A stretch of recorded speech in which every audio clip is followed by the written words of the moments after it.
Every time we are in a post-flop situation, it is essential to try to think how would you approach this spot. Let's take this spot against GF Gengar. What kind of hands he has, whether you want to bet or check. How would you approach this spot? What would be the hands you would be flatting with? What are the hands you would be 3-betting with? And try to visualize the kind of hands he's going to have in his range.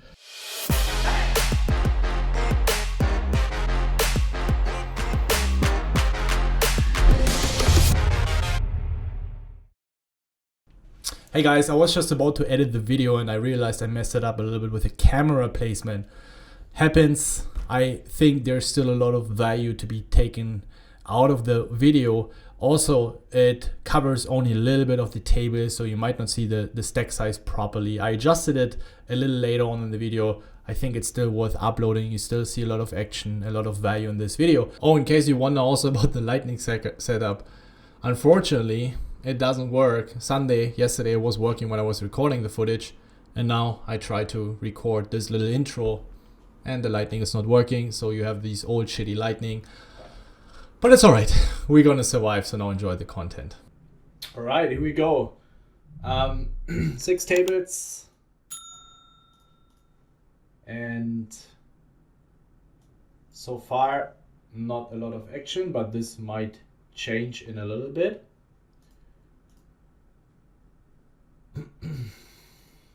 Ace Queen, of course, a very easy reshove here for 25 or effectively less than 20 bigs. King Jack off, I'm just gonna fold here. From the button, I would call. The problem is it performs really bad against the middle position calling range, and would definitely prefer having a suited type of hand. King 10, King 9 suited. Oh, we run into Ace King. Maybe we're gonna split. On the top right, interesting board where we flop 2 pair in a 4-way pot.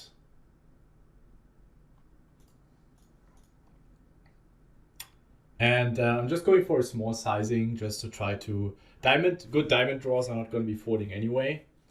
So my plan is here basically just really trying to fold out hands like Queen 10 in hearts, for example. Or something like pocket 7s, and combine this equity is quite a lot. This is actually pretty good here on the top left, where we're going to be, he might be folding quite a lot. That's not a good outcome. And here I'm going to bet big now on the turn.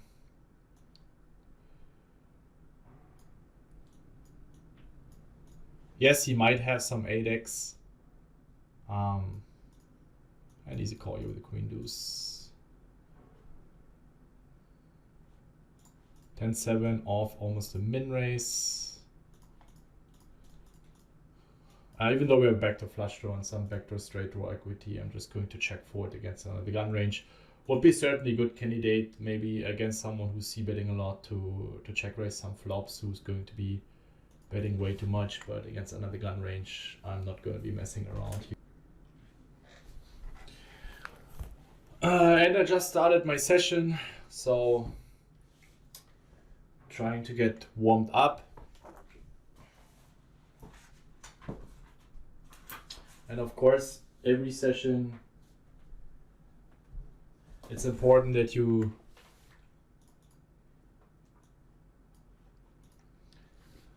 have some goals in mind. Goals in terms of what do you want to be focusing on in this session. What have you been studying lately? What did you study lately? What kind of spots did you focus on?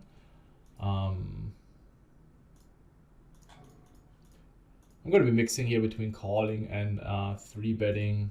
Ace 4, Ace 5 suited. Ace 3, Ace Deuce, I would mostly pure call.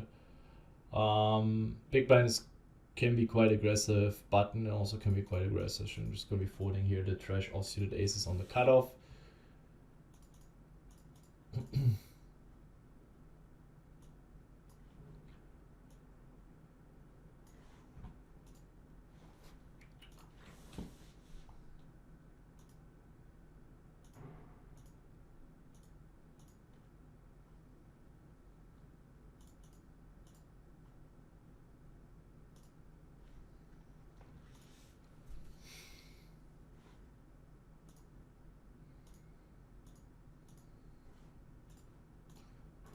And ace king off, of course, an easy open race.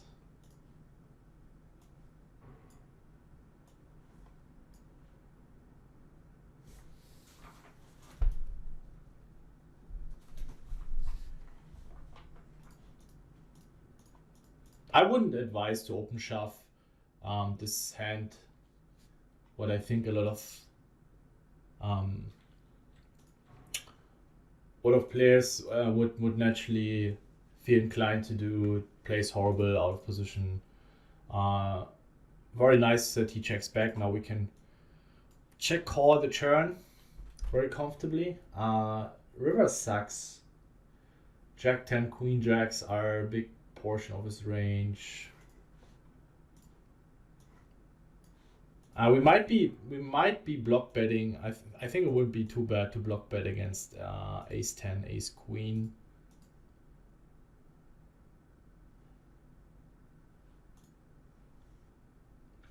We block king 10, we block king queen, which kind of sucks.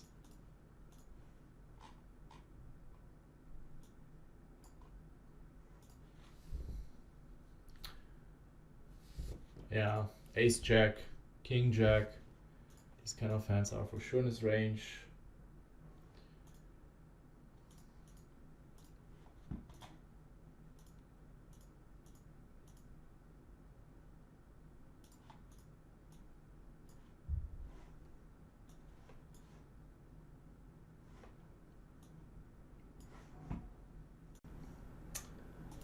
Just opened ace 10 off. I had a technical difficulty here, so I just had to pause the recording for a second, but you basically didn't really miss anything. I'm just gonna be check folding on this flop. Nothing that we can really do. Ace 5 suited here against two unknowns. Against regulars, I wouldn't mind squeezing, but I think against unknowns, we don't necessarily need to have a balanced squeezing range in this spot.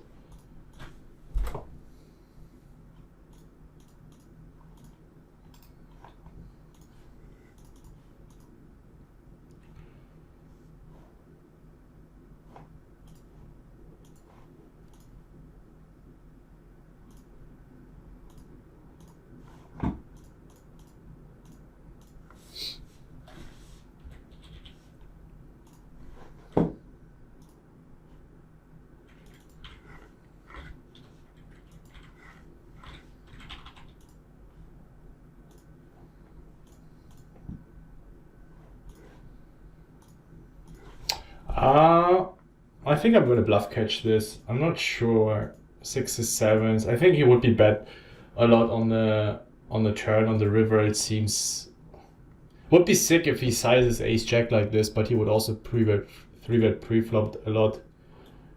Force is a good sizing there. It's a very, very good sizing.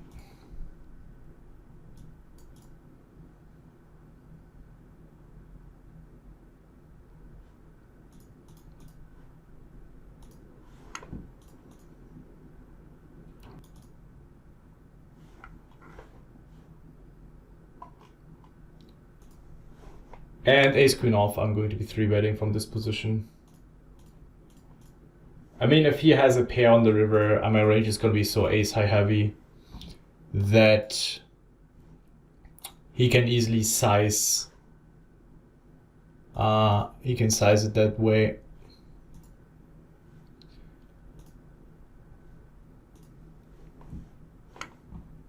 Our range is quite strong.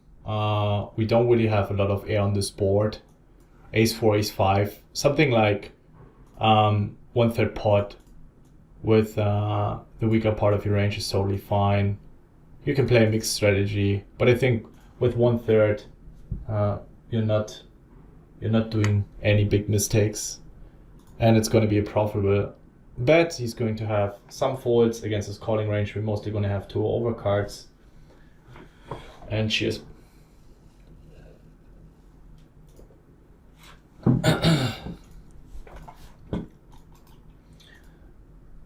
Yeah, sometimes it's really weird with my cam. where I can record for hours and nothing happens, and then I start recording and after 10 minutes it starts freezing. I don't really know what the problem there is.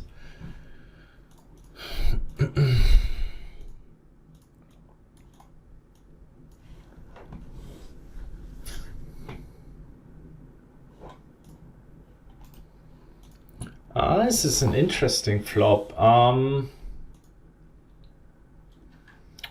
We can go for a check call, we can go for a bet. Board is pretty good for our range, especially against a cutoff range. We can start with a big bet. But I think a big bet, he's not going to fold king queen.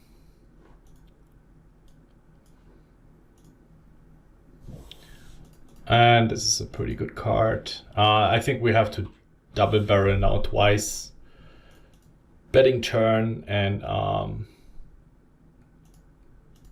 betting, bluffing if the spades break.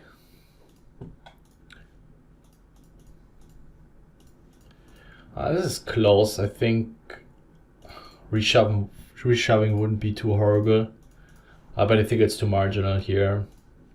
And something that my students also often ask me how to approach these spots. I mean, if you do a little bit of short stack study, you probably see that, okay, this will never be a hugely profitable spot since you have so many players left to act.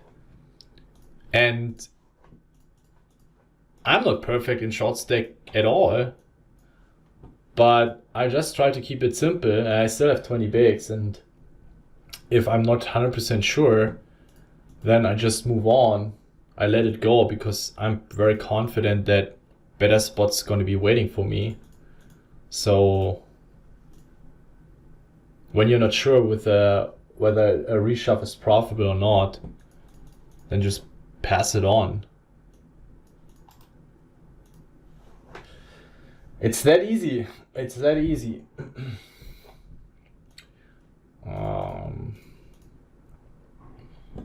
Against a 3.5x open raise, we're not going to call 8-4 off. Suited I would call. He also seems a fun player, so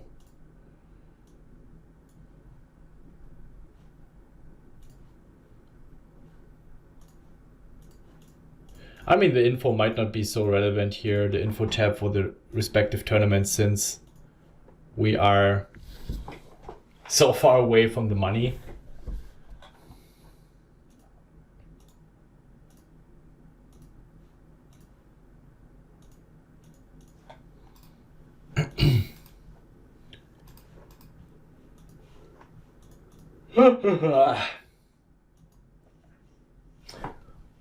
This is, by the way, the juice that I have every Sunday before my grind. If you have no idea, then just check out my Instagram. There's a story where I share the ingredients.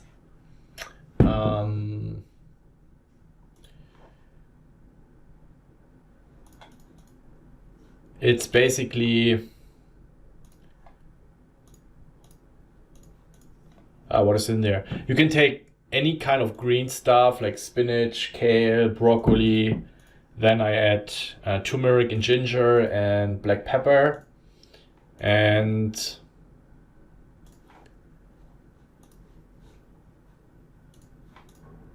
an apple and orange, and then I mix it together.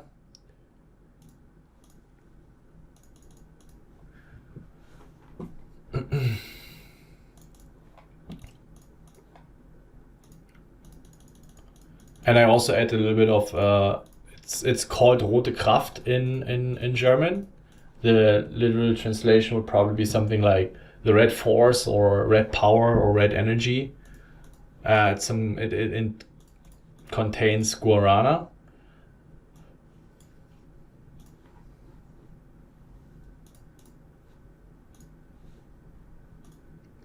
I'm just going to be check calling here with my jacks.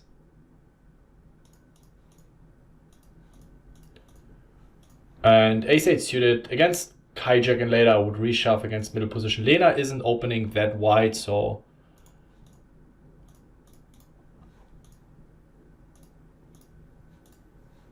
And definitely going for a large bet, trying to polarize myself. I would also do the same with my bluffs.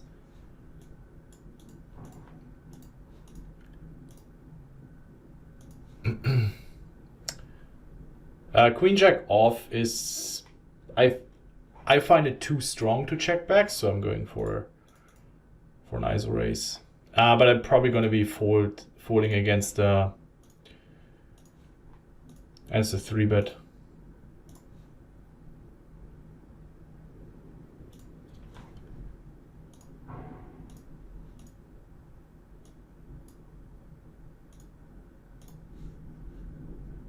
We can just shove the 3s here.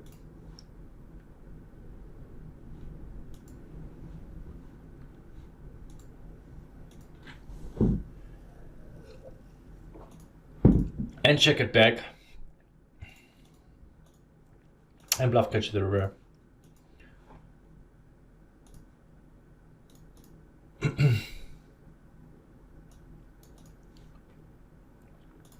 And now we can value bet against his king highs.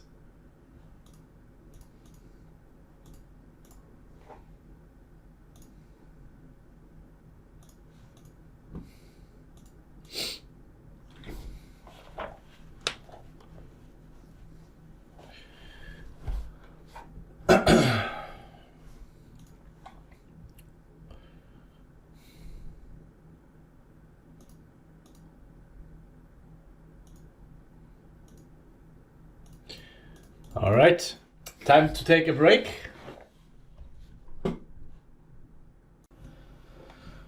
Here we go again.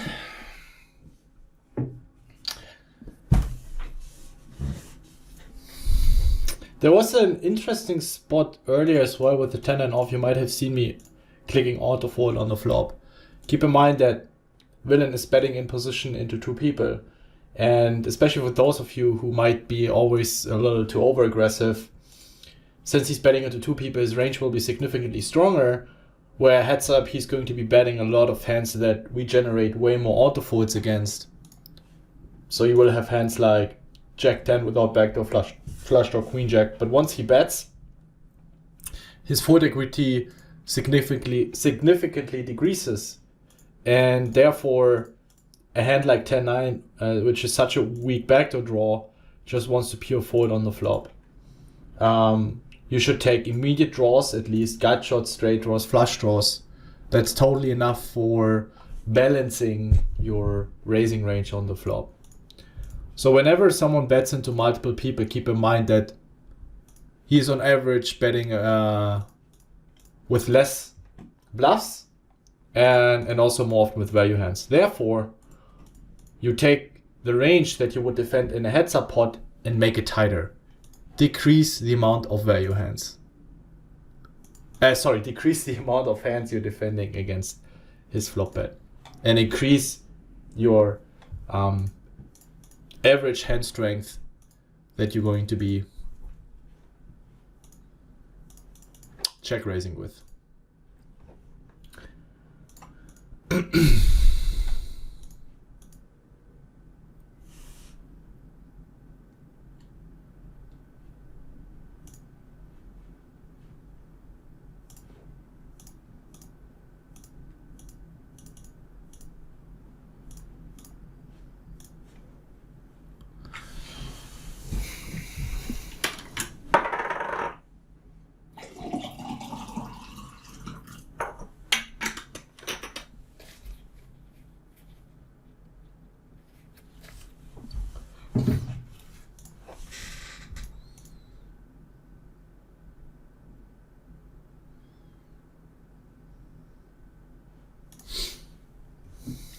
Cheers.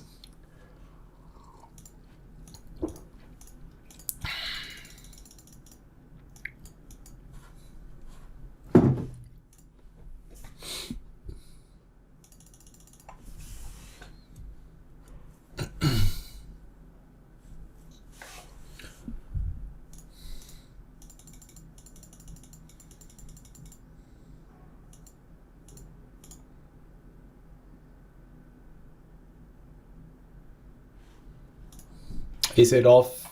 Easy call. Tens, we are in position. This guy seems to be a weaker player, so I'm just going to call, keep him in the pot.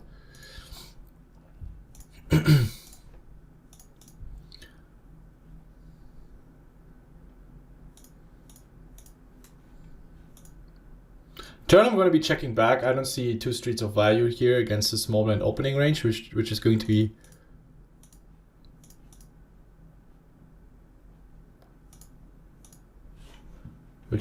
very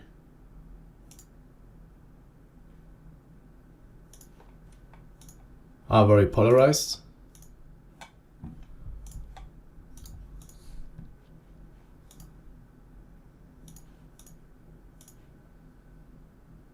If he bets he also into 3 people, I'm just going to fold on the flop. And here we are going to value bet.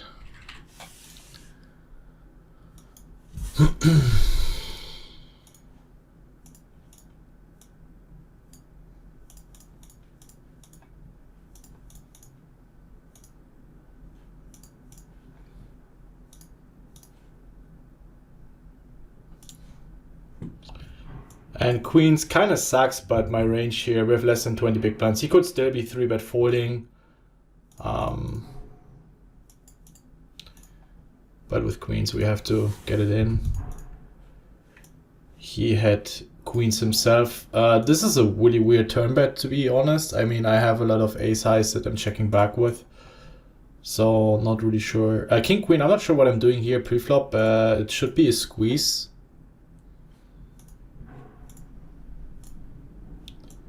6-5 suited here.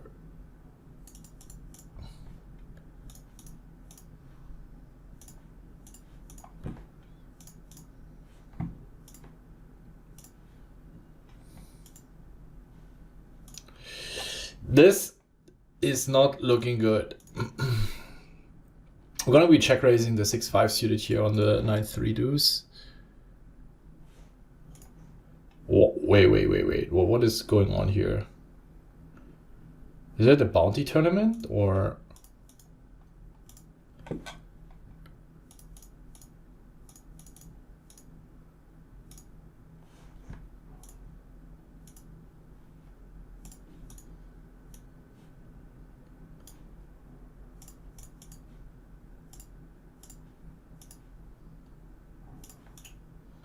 All right, we turn the nizzles. That's a good thing when you bluff with good hands.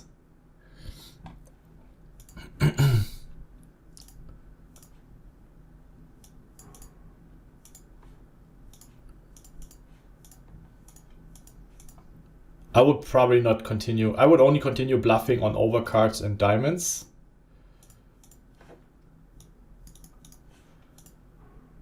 All right, so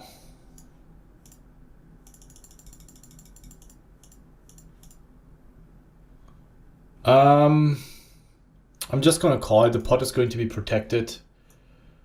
I think his range is very strong 3-betting here, so I'm gonna be a little more careful. I think this board is alright-ish.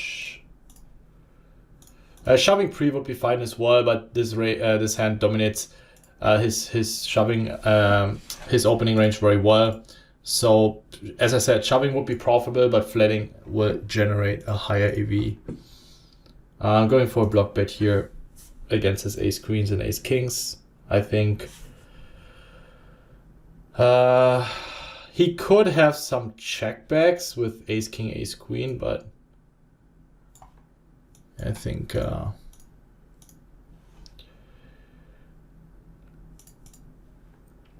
he had queen 5 in clubs.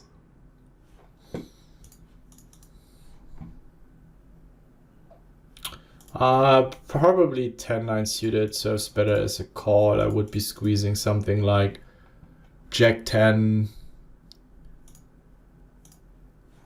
suited, Queen Jack suited. Blocking more of their defending range against squeezes jacks and 10s, having more equity against 9s and 8s that they're going to be calling. I think 10-9 especially since they're opening and his calling range is it's quite strong. I want to have more equity in my calling range. This could develop very interesting against Giraffe. If he continues barreling,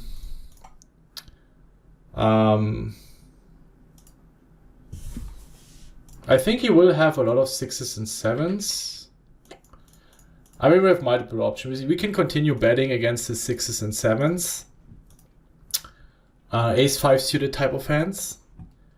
Or we could also bluff catch the river. The thing though is that I believe that the hands he might be bluffing with on the river are going to continue barreling. So if he has Jack 10, Queen 10, suited type of hands, he's going to be continued barreling himself.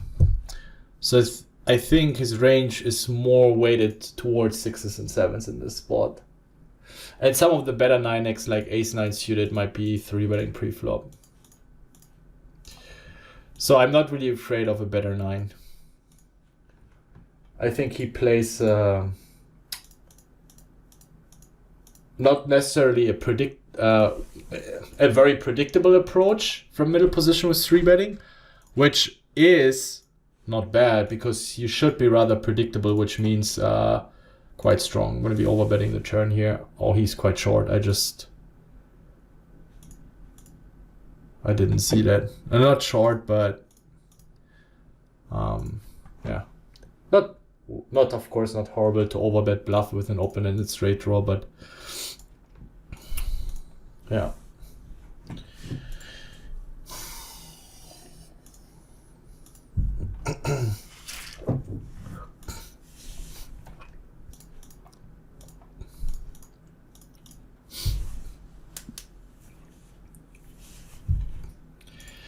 And every time we are in a post-flop situation, it is essential to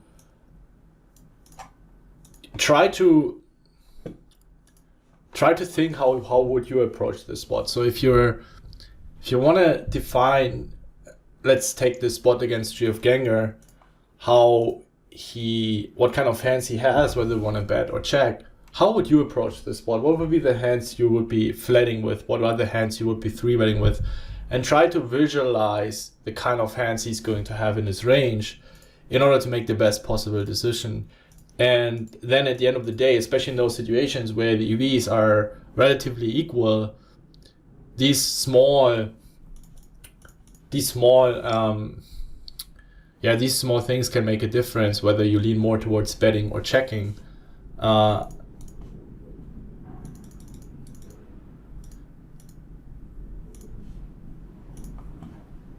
And the same then, of course, for bluff catching, especially. I mean, this is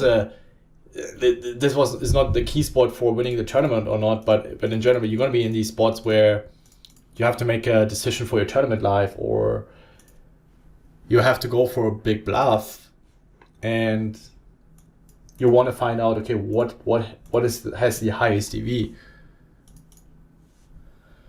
and then based on that. And this will come from time to time. The more you study, the more you practice this also outside of the tables to break down hands and try to visualize ranges. Of course, as you've seen, I'm not going to be perfectly define his range, but these hands that matter, that I'm trying to value bet against, or essentially trying to fold out, or eventually induce to bluff catch on the river,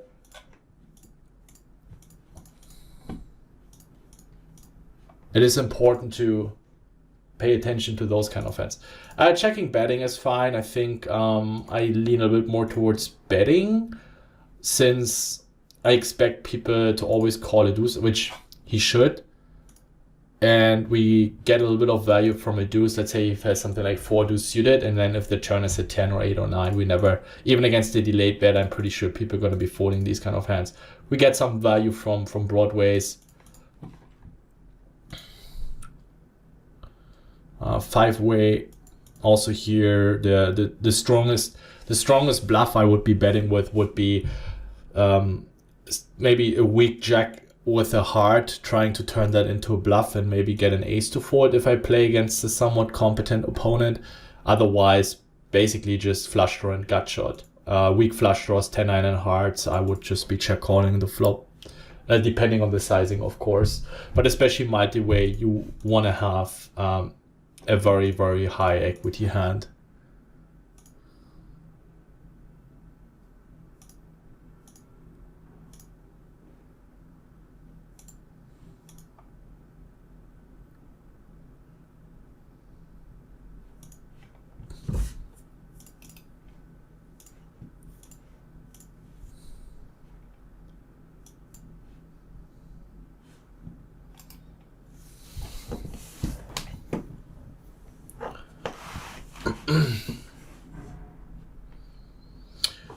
Queen 8, 9, 10. We have a lot of very, very strong hands on this board as well. Straights, pair plus straight draw, overvote pairs, 2 pairs, sets. So we can definitely do a bunch of betting here. And I think a lot of hands that would call would prefer checking back. So if he has something like Jack 10, even something like Ace Jack, King Jack, I think people are checking back way too much.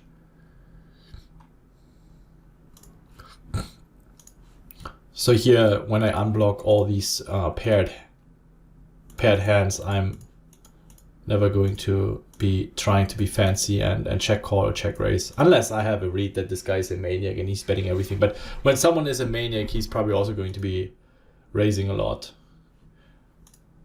Jack 9 is going to be a raise fold from the button. Jack 10 would be the first hand that shows a slight profit, or is probably going to be around break even defending against the big blind 3-bet.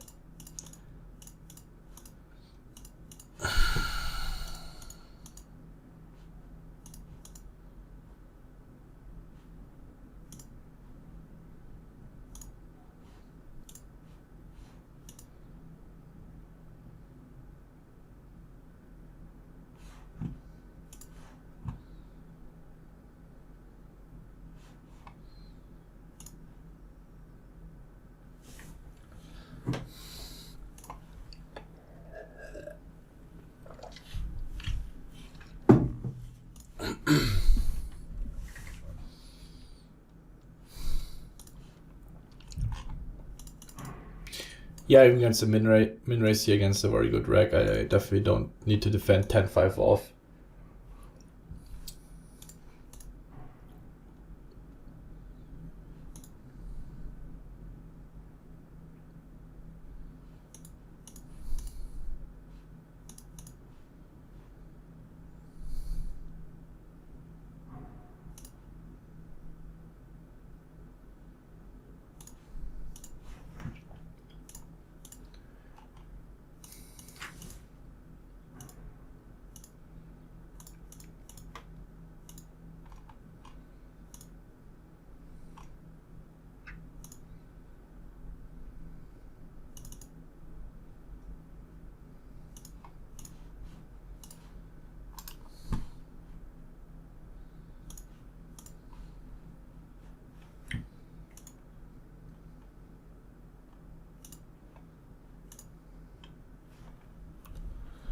Eight, 7 off. It's a little bit smaller than 2.5x, so we can definitely still defend this hand here. It's good that our outs should be relatively clean against this very Broadway heavy range, and also against a small blind call.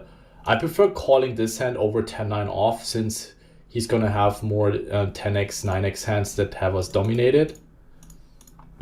Card removal effects are very important when it comes to defending multi-way. And this combo is just, of course, as I explained earlier, very, very easy check fold.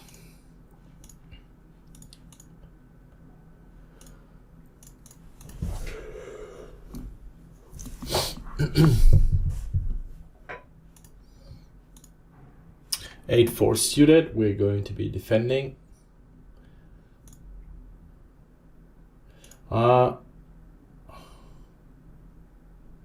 Do Don't have any stats on this guy yet.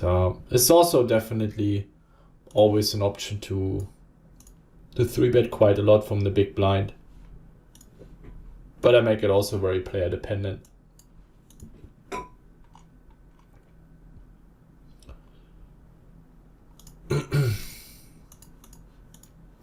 Jack 9 suited, Jack 8 suited. Jack 9 suited I would for sure 3-bet. I'm going to be check calling this board. I will be raising a lot of hands that connect with the Jack 10-9.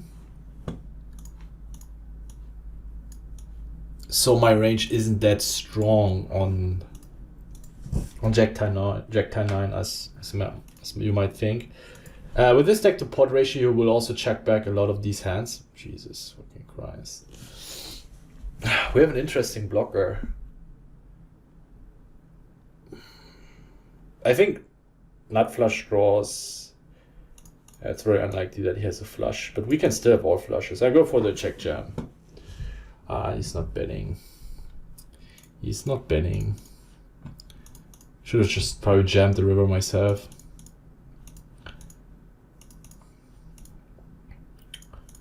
It's fairly close.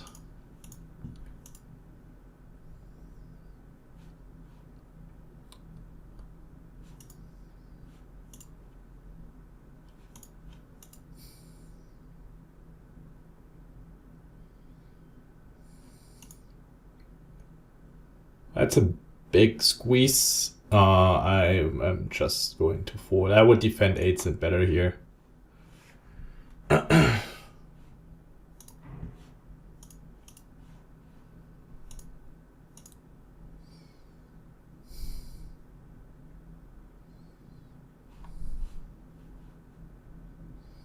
Well, now I would probably defend kings and better.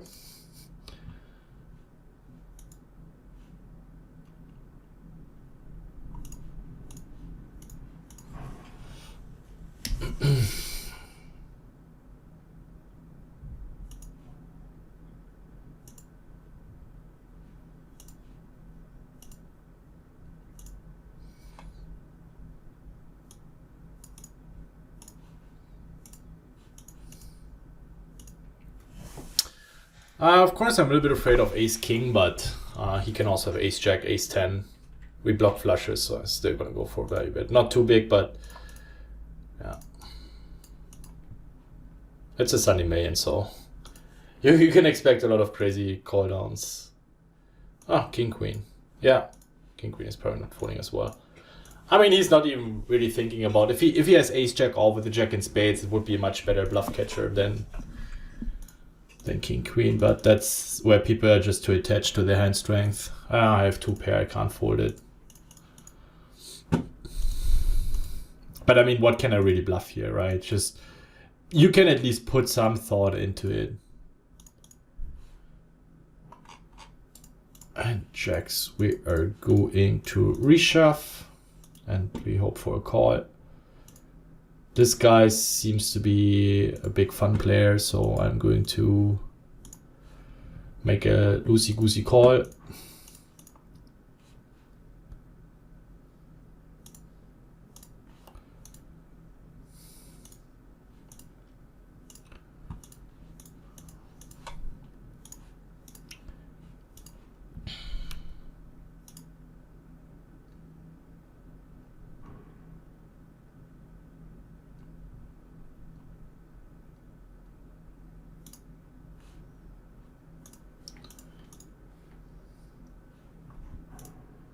Maybe I make the cam a little smaller here.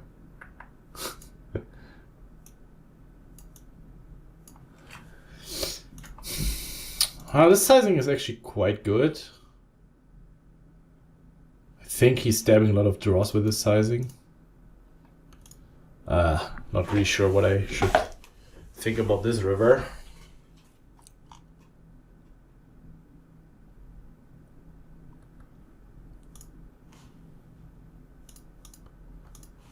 I'm definitely going to check back. I don't think we can value bet this one. Nice, nice. They both hit king 9.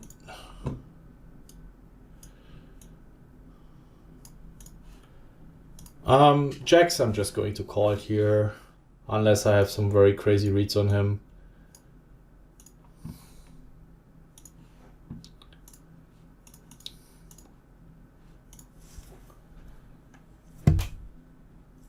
Aces, of course, not the card that we want to see. He checks back. That's interesting.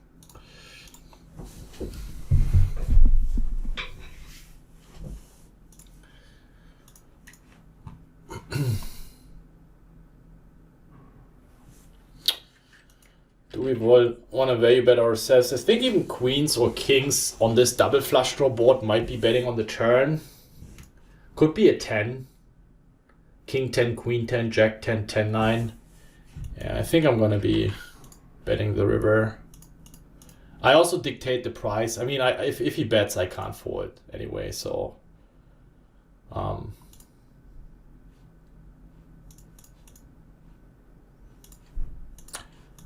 kind of prevents me from, let's say he has a pot controlled ace or pocket kings and then he bets 3/4 pot. There I only lose a half pot size bet against his bluff catchers if I'm behind. And I don't think he's going to be value betting a 10. I might get some value from a 10, so yeah.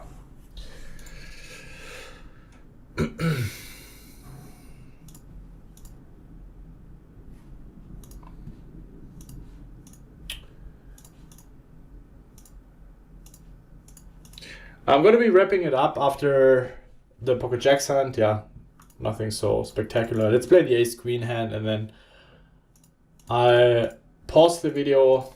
Eventually continue recording later on if I have a deep run. But this is of course something I won't be able to predict. I wish I could, but...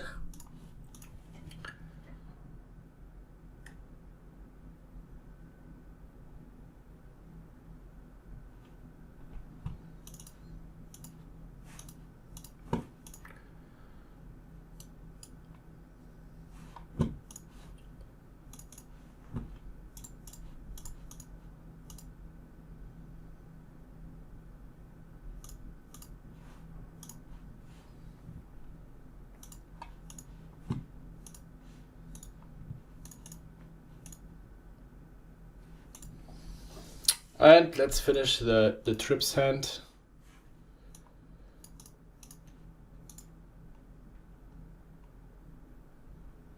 Definitely want to be raising here if they have some sort of draws. Wow, snap call. Yeah, I'm just going to be shoving here. If he has a draw, he's not going to call anyway. If he has maybe a slow played 4-5 suited, he's not going to fold anyway. If he has a 10 and he wants to bluff catch, well, he has a slow played 4, so I think overbet shoving is the way to go. Alright guys, I hope you enjoyed this live play from the early stage of the tournament or of the Sunday grind. Drop your questions, don't forget to subscribe, don't forget to like if you enjoyed the content. See you guys next time, and eventually maybe see you in a deep run. Stay strong guys, see you next time.